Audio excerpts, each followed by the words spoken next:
앞뒤 좌우 인사하겠습니다. 주님의 교회 잘 세우십시오.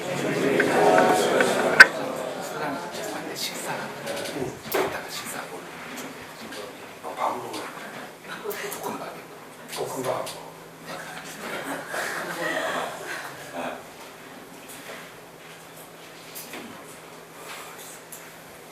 이 교회 신앙 가운데 8번째 교회의 공동체.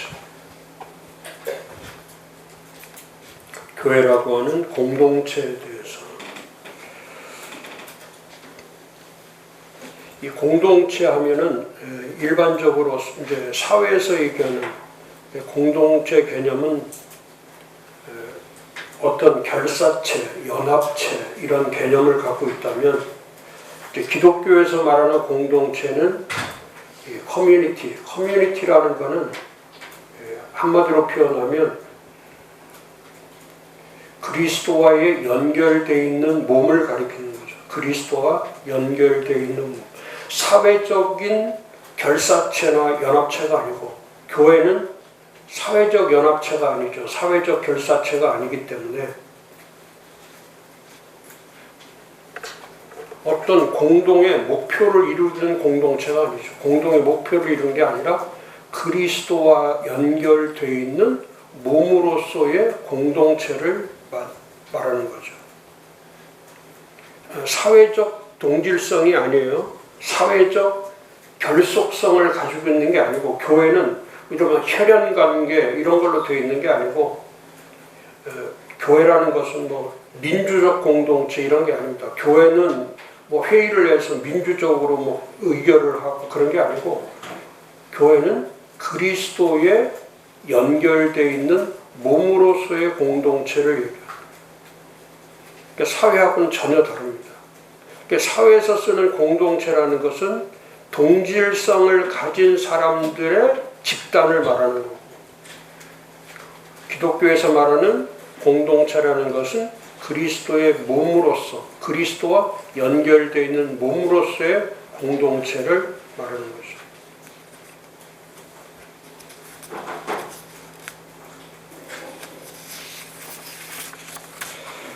그래서 에베소서 4장 4절에서 5절에 보면 몸이 하나요 성령이 하나이니 이와 같이 너희가 부르심의 한 소망 안에서 부르심을 입었느냐 이거죠. 이 몸으로서의 공동체 커뮤니티를 얘기하는 거죠. 근데 이 커뮤니티라는 단어보다 더 좋은 단어가 몸이라는 단어죠. body라고 하는 몸이라는 단어. 그래서 교회 공동체가 무엇인가에 대해서 정의를 할 때 사회적 정의가 아닌 기독교의 정의, 성경적 정의가 훨씬 더 중요하죠.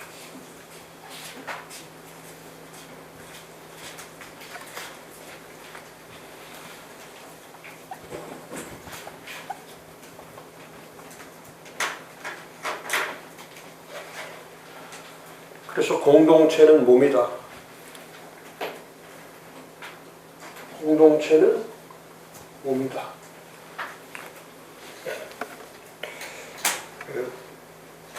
동질성을 가진 게 아니에요. 결속성을 가진 게 아니에요. 사회적인 것과 전혀 다른 겁니다. 근데 아직도 그 교회 공동체를 사회적 공동체로 이해하는 분들이 많기 때문에 뭐 소속감이나 어떤 영향력이나 어떤 요구 충족이나 이런 것들로 공동체가 세워진다고 생각하는데 절대 그렇지 않아요. 그래서 오늘 강의가 중요한 것이 그럼 기독교 공동체는 뭐를 말하는 거냐?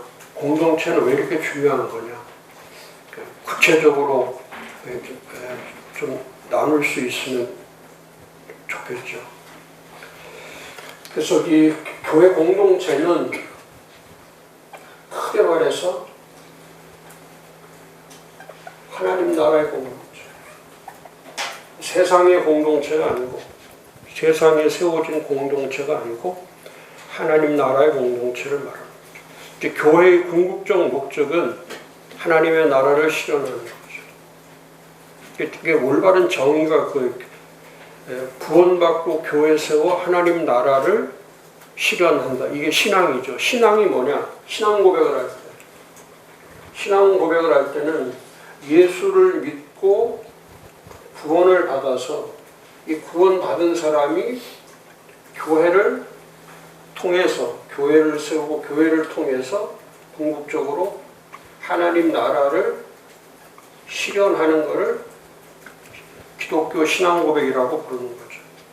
그래서 그 예수를 통한 이 복음이죠.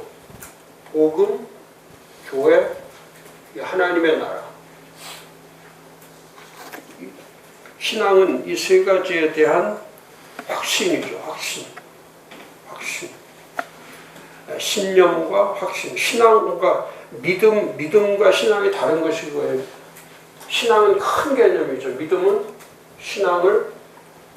믿음이라는 것은 신앙이 포함되어 있는 게 믿음이죠. 그러니까 이 믿음이라고 하는 것은 어떤 진실, 의탁, 신뢰 이런 쪽을 얘기하는 거고, 믿음. 신앙이라는 것은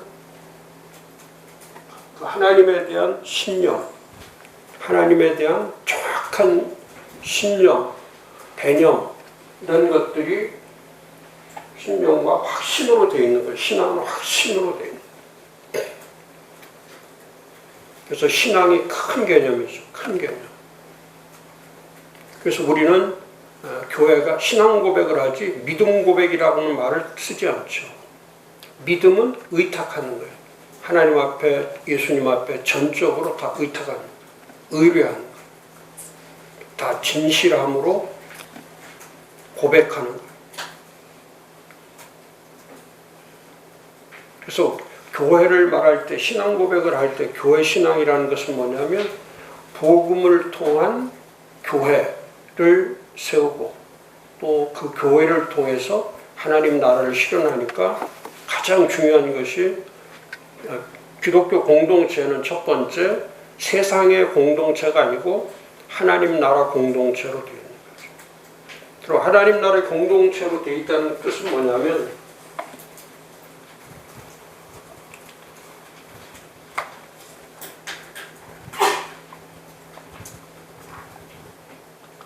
이 산상수훈의 가치로 되어 있는 산상수훈의 가치. 그 예수님이 땅에 오셔서 말씀하신 첫 번째 말씀이 산상수훈의 말씀이죠. 그래서 마태복음 5장 3절에 심령이 가난한 자는 복이 있나니 천국이 그들의 것이다. 그러니까 이 땅에서 살고 있지만 교회라고 하는 것은 이 땅에도 존재하지만 궁극적 목적은 하나님 나라에 있는 거예요. 천국에 있는 궁극적 목적이 하나님의 나라입니다.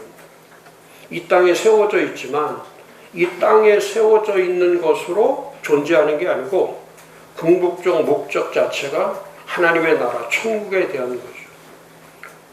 그래서 마태복음 18장 4절에 그러므로 누구든지 이 어린아이와 같이 자기를 낮추는 사람이 천국에서 큰 자니라. 또 19장 14절에 예수께서 이르시되 어린아이들을 용납하고 내게 오는 것을 금하지 말라. 천국이 이런 사람의 것이니라. 그러니까 항상 예수님께서 이 땅에 오셔서 하나님의 백성으로 세운 것, 그 우리가 잘 아는 것처럼 베드로전서 3장 9절에 너희는 택하신 족속이요 왕같은 제사장이요 거룩한 나라요 그 소유가 된 백성이라고 할 때 우리 자체가 하나님의 나라야. 거룩한 나라. 하나님의 나라로 되어 있는. 그래서 이 땅에 세워진 교회이지만은 그 교회의 궁극적 목적은 하나님의 나라 공동체가 됩니다. 하나님 나라의 공동체. 그래서 이 거룩의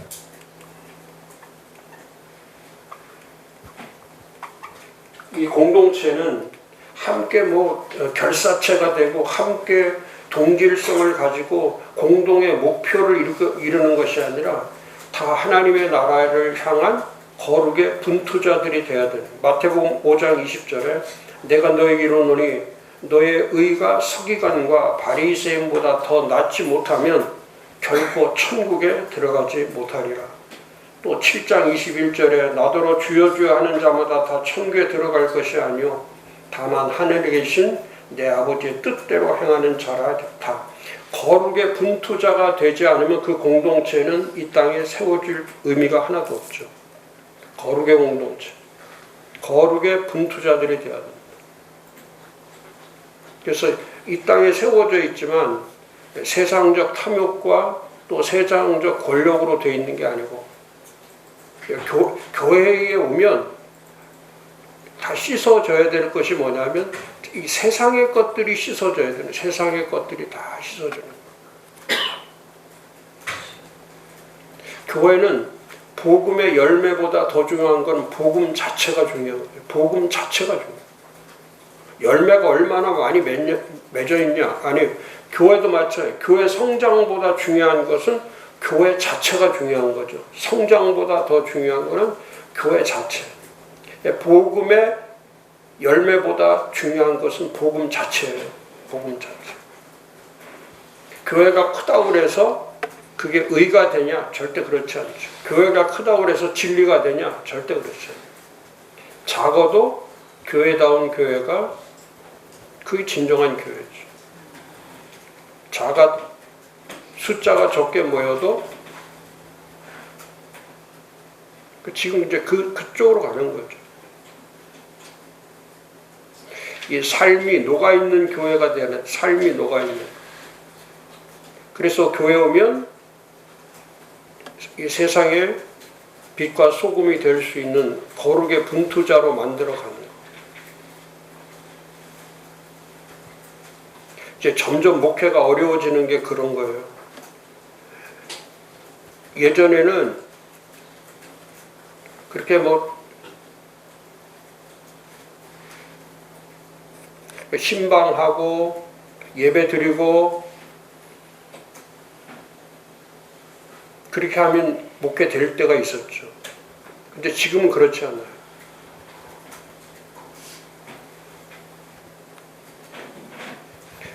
엄청난 노력이 없이는 엄청나게 노력해요. 엄청나게 노력.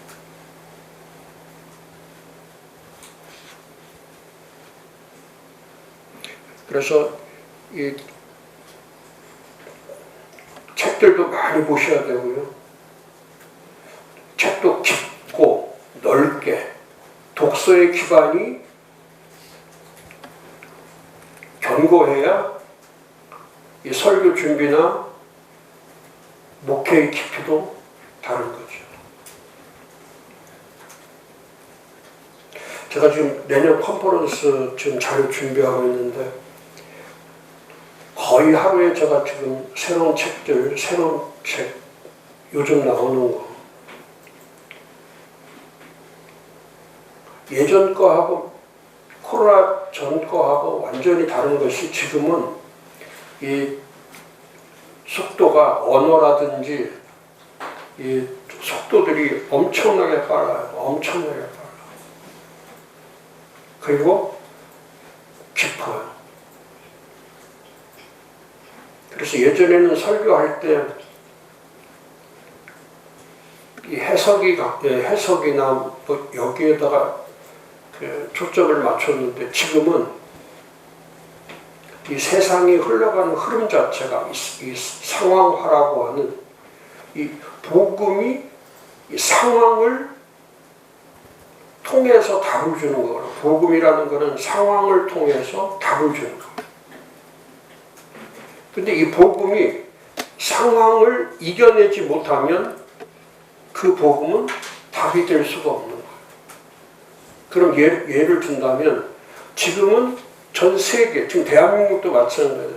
지금 대한민국의 그 깊이 한 2, 3년 전부터 코로나 때부터 깊이 지금 그 사상들이 사람들의 이 정서주의 사상으로 깊이 들어와 있는 게 뭐냐면 이 허무주의가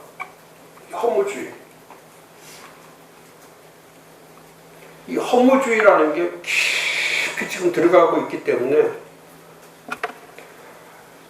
이 허무주의라는 게 뭐냐면 이 기준이 붕괴되는 거예요. 모든 기준이 붕괴돼요. 그러니까 뭐 정치, 경제, 사회, 문화, 교육, 종교, 철학 할 것 없이 사람들은 다 믿지를 않는 거예요. 안 믿어요. 자기 자신도 안 믿고, 그러니까 그냥 정신이 나간 사람처럼 사는 거예요. 다 예배 드리면서도 정신이 없어요. 운전하면서도 정신이 없고, 길을 걷다가도 정신이 없고, 뭐 운동하다가도 정신이 없고, 그러니까 거의 이 허무주의가 이제 쾌락주의로 빠질 수밖에 없는 거고, 이 쾌락주의가 결국 사람을 파괴시키는 거예요.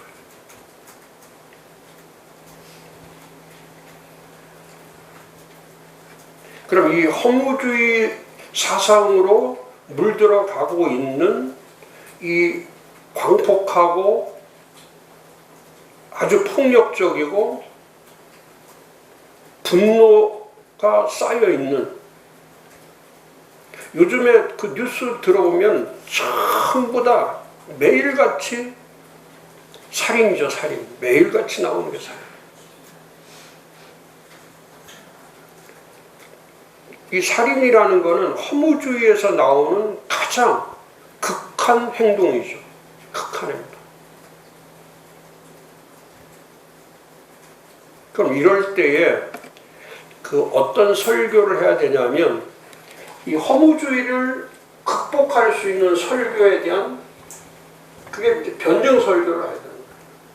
이 복음을 가지고 변증 설교를 한다는 것은, 그러니까 답을 주는 거예요. 답. 세상에는 답이 없다. 이건 세상이 있기 때문에 허무주의라는 거예요. 그럼 교회는 결국 설교를 통해서 교회는 답이 있다, 이걸 가르치는 거예요. 교회는 답이 있다. 교회까지 와서 허무주의자가 되면 안 된다.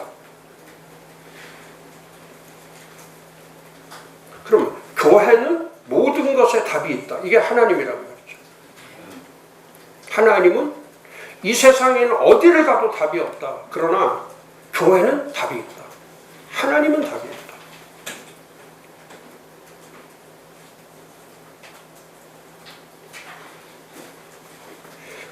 이제 그런 철저한 그런 언어를 쓰고 그런 철저한 세계관을 가지고 철저한 가치관을 가지고 있는 교회, 그게 복음이 기반된 교회가 그런 거예요. 복음이 기반되어 있는. 근데 지난번 제 강의할 때도 말씀드렸지만, 목사님들이나 성도들이, 장로들도 마찬가지로 전부 다 복음은 사라지고 율법과 반율법만 남아있기 때문에 어떻게든지 죄를 찾아내서 어떻게든지 꼬투리를 잡으려고 하는 게 목적이니까. 그러니까 그 안에 들어가 보면은, 교회 안에 들어가 보면 다 죄만 있는 거예요. 은혜가 없는 거예요. 철저하게 자기 자신이 은혜로 만들어져 있다는 걸 깨닫지 못하는 거예요. 그냥 모든 게 은혜인데. 근데 그 은혜인 거를